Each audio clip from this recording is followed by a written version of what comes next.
with so many modifications to be done to the C10, I'm gonna do my fair share of metal work on this truck. You know, it's a good thing for me. The Gas Monkey Garage has a visitor who knows a little thing or two about metal shaping.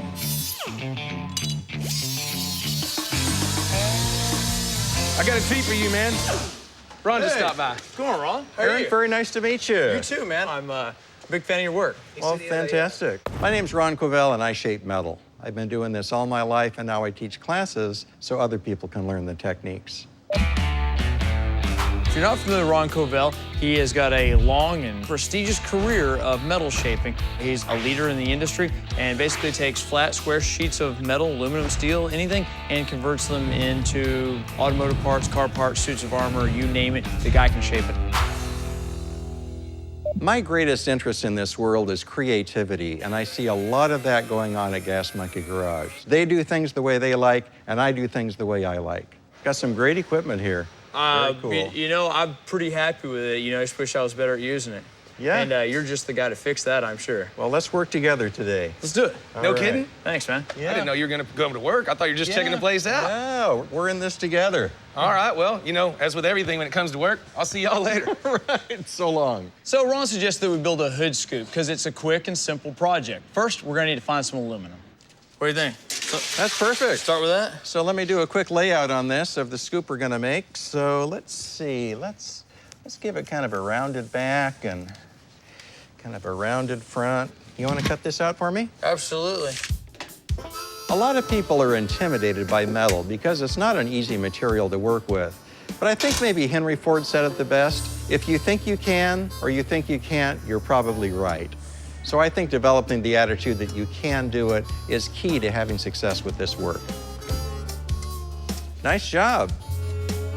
So to make it easy to work, let's soften this by annealing. That sounds good. After about 50 years of shaping metal, I've gotten pretty good at it. And I just take joy in taking a piece of metal and making any shape I want from it.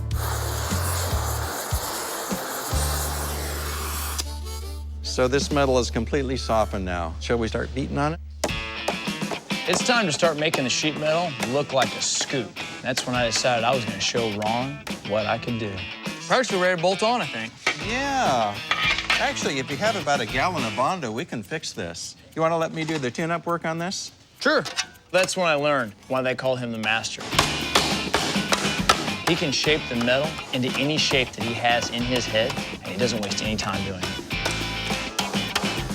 Okay, now let's use an English wheel to smooth this out. We've already got the wheel in the bottom that matches the shape of the panel. Wait, so we've got so many dies. How do you pick one?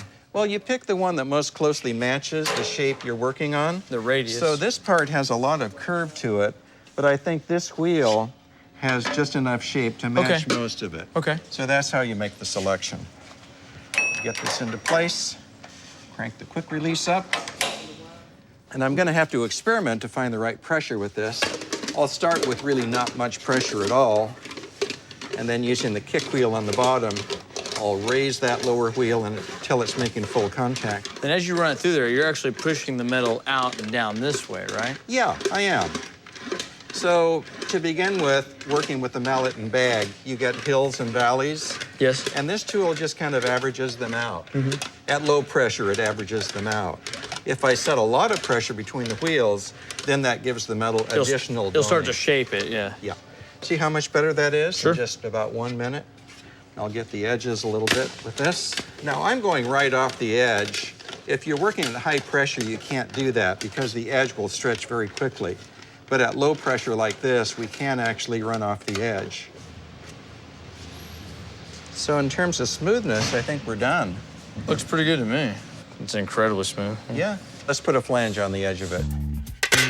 So we're going to put a 3/4 inch flange all the way around the base of this, and an easy way to lay that out is to use masking tape. The tape does a great job of laying out that 3/4 inch distance. I'll use the edge of the tape now as a guide. So there's the mark we'll start our flange from. Cool. We're going to use an English wheel to form the flange. It might be best if I do this because a lot can go wrong at this stage. Sure. Are you okay with that? Sure, I'd love to see it. The flat wheel is the best one to use for flanging. So as I run it through the wheels, I don't really want any pressure in here. And as I'm rolling it through, I'm gonna lift it up about 10 degrees on the first pass. Then we'll come back and increase that until it's at the angle we want.